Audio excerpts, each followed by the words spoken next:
விடிந்தால் தீபாவளி கொண்டாடப்பட உள்ள நிலையில் தூங்கா நகரமான மதுரையில் இறுதிக்கட்ட விற்பனை களை கட்டி உள்ளது.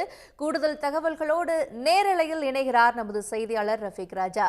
ரஃபீக் ராஜா, மதுரை மாநகரம் எங்கும் தீபாவளி விற்பனை எப்படி இருக்கு? குறிப்பா இந்த பட்டாசு எடுத்துக்கிட்டோம் அப்படின்னா பட்டாசுகளுடைய விற்பனை நிலையங்கள் எவ்வளவு இருக்கும்? மக்கள் இன்னைக்கு இறுதி நாள்ல நாளைக்கு தீபாவளியை முன்னிட்டு எவ்வளவு கூட்டம் இருக்கும் வாங்குறதுக்கு? நிச்சயமாக தீப ஒளி திருநாளான தீபாவளி கொண்டாடுவதற்கு இன்னும் சில மணி நேரங்கள் தான் உள்ளது. அதனைத் தொடர்ந்துதான் தற்போது மதுரை மாசி வீதிகளில் மக்கள் வெள்ளம் என்பது தற்போது அலைமோதுகின்றது. தற்போது நாம் இருக்கக்கூடிய இந்த தெற்கு மாசி வீதி என்பது தெற்கு மாசி வீதிகளில் தான் இந்த பல்லாயிரக்கணக்கான மக்கள் தங்கள் வீட்டுக்கு தேவையான அனைத்து பொருட்களையும் வாங்குவதற்காக தற்போது இங்கு திரண்டு உள்ளனர். குறிப்பாக கடந்த ஒரு வார காலங்களாக தங்களுக்கு தேவையான புத்தாடைகளை எடுத்து வந்த மக்கள் தற்போது தங்கள் வீட்டின் அன்றாட தேவைகளுக்கான பொருட்களை எடுப்பதில் மிகவும் ஆர்வம் காட்டி வருகின்றனர். அதனால்தான் தெருவோர கடைகளில் தற்போது கூட்டம் என்பது அலைமோதுகிறது. குறிப்பாக இந்த மாசி வீதிகளில் பல்லாயிரக்கணக்கான மக்கள் தற்போது கூடியிருப்பது தங்கள் வீட்டுக்கு தேவையான அடிப்படை தேவைகளான பொருட்கள் வாங்குவதற்கு, குறிப்பாக துப்பட்டி, துடைப்பம் மற்றும் பெண்களுக்கு தேவையான அணிகலன் வாங்குவதற்காகத்தான் தற்போது இந்த கூட்டம் என்பது அலைமோதுகிறது. குறிப்பாக மதுரையை பொறுத்தவரை இந்த நேரங்களில் தங்கள் வீட்டுக்கு தேவையான பொருட்களை வாங்குவது, குறிப்பாக அன்றாட தேவைகளுக்கான பொருட்களை வாங்குவது என்பது அனைத்து தரப்பு மக்களும் இங்கு மிகுந்த ஆர்வம் காட்டுவார்கள். குறிப்பாக விடிய இந்த பொருட்கள் விற்பனை என்பது நடைபெறும். தற்போது இந்த பொருட்களை வாங்குவதற்காக மதுரையைச் சேர்ந்த பகுதி மக்கள் நம்மோடு இருக்கிறார்கள். அவர்களிடம் கேட்போம். அம்மா, இப்போ தீபாவளிக்கு பொருட்கள் வாங்க வந்திருக்கீங்க, என்னென்ன பொருட்கள்லாம் வாங்கியிருக்கீங்க? கூட்டங்கள் எப்படி இருக்குங்கம்மா? கூட்டமெல்லாம் நல்லா இருக்குது. இருக்க கூட்டம் அதிகமாக இருக்குது. நல்லா இருக்கு திருவிழா. தீபாவளி பண்டிகை. என்னென்ன வகையான பொருட்கள்லாம் வாங்கியிருக்கீங்க? இந்த நைட்டி, சுடிதாரு, சேலைங்க, சாரி எல்லாம் நல்லா இருக்குது. நல்ல தீபாவளி சூப்பராக இருக்குது.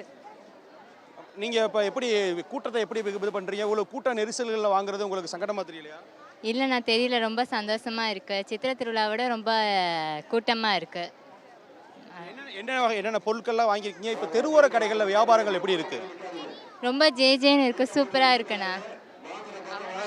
அதாவது மக்கள் நம்மளிடம் சொன்னது போல இந்த நேரங்களில் பெரிய வணிக நிறுவனங்களில் தங்கள் தேவையான பொருட்களை வாங்குவதை தவிர்த்து தற்போது தங்கள் வீட்டுக்கு தேவையான அன்றாட பொருட்களான தெருவோர கடைகளில் வாங்கக்கூடிய கூட்டங்கள் என்பதுதான் அதிகமாக இருக்கிறது. நான் ஏற்கனவே சொன்னது போல சாதாரண நாட்களில் 500 ரூபாய் 1000 ரூபாய் கொடுத்து வாங்கக்கூடிய சிறிய அதாவது தலையணி, பெட்ஷீட் போன்ற பொருட்கள் தற்போது 100 ரூபாய்க்கும் 200 ரூபாய்க்கும் இருப்பதால் தெருவோர கடைகளில் தான் அதிக அளவில் வாங்குவதற்காக தற்போது மக்கள் குவிந்துள்ளனர். மற்றொரு நபர் நம்மோடு இருக்கலாம். ஆனால் இந்த இரவு நேரங்களில் திருக்கடைகளில் இதோட விற்பனைகள் விலைகள்லாம் எப்படி இருக்கும்? விலைகள் இப்போ கம்மியாக இருக்கும். மித்த நேரம் கூட இருக்கும். தீபாவளி நேரம் தான் கம்மியாக இருக்கும். மாசி இந்த சைடு ரொம்ப கூட்டம் இருக்கும். இந்த சைடு 4 மாசி கூட்டம் இருக்கும். மெயின் இந்த வீதி தான் கூட்டம் ரொம்ப இருக்கும். என் மகனுக்கு எடுத்து வந்தேன். என் மகனுக்கு இந்த அண்ணன் மகளுக்கு எடுத்து வந்தேன். நார்மல் நாட்களில் வாங்கினா இதோட விலைகள் எப்படி இருக்கும்? இப்போ எப்படி இருக்கு? இரவுல எவ்வளோ நேரம் கடை கூட இருக்கும்? இப்போ இந்த தீபாவளி நேரம் தான் கம்மியாக இருக்கும். இந்த ரேட்டு தான். இந்த போப்போ இன்னும் கம்மியாகும். இந்த நைட் ஆக கடையில் நைட்டு ஒரு மணிக்கு இருப்பாங்க. 1 மணிக்கு இருப்பாங்க. இன்னும் ரோடு கடை தான் கம்மியாக. இன்னும் நைட்டு டைம் ஆக ரேட்டு கம்மியாகும்.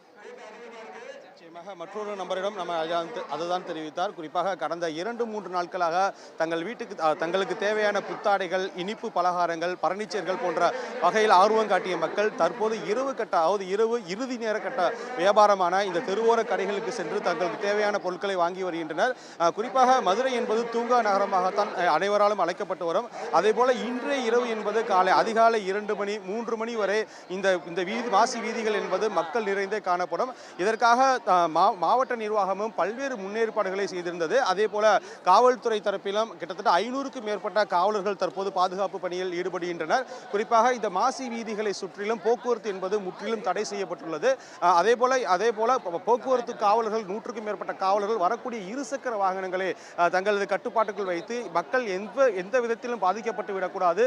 இரவு நேரம் எவ்வளவு நேரமானாலும் கடைசி மக்கள் இருக்கும் வரை இந்த வியாபாரங்கள் என்பது செய்வதற்கான இலகுவான ஏற்பாடுகள் செய்யப்பட்டுள்ளது. வருகிறது. அதே போல குற்ற சம்பவங்கள் எதுவும் நடைபெறாமல் இருப்பதற்காக அங்கங்கே ஒலிபெருக்கிகள் மூலம் காவல்துறையினர் குற்ற விழிப்புணர்வுகளை ஏற்படுத்தி வருகின்றனர். குறிப்பாக கிட்டத்தட்ட ஒரு 10க்கும் மேற்பட்ட இடங்களில் கோபுரங்கள் அமைத்து, அதாவது காவல் நிலைய கோபுரங்கள் அமைத்து காவலர்கள் பாதுகாப்பு பணியிலும் ஈடுபட்டு வருகின்றனர். குறிப்பாக தமிழக அரசு இந்த தீபாவளி என்பதை பொதுமக்கள் மிகவும் பாதுகாப்பானதாகவும் பயனுள்ள வகையில் தங்கள் நேரங்களை செலவிடும் வகையில் தற்போது பல்வேறு ஏற்பாடுகளை செய்துள்ளனர். நிச்சயமாக ரஃபீக் ராஜா, மதுரை மாநகரம் எங்கும் அந்த தீபாவளி களை கட்டுறதை நம்ம பார்க்க முடிகிறது. நேரடி தகவல்களுக்கு நன்றி. உடனுக்குடன் செய்திகளை தெரிந்து கொள்ள சன் நியூஸ் பெல் ஐகானை கிளிக் பண்ணுங்க.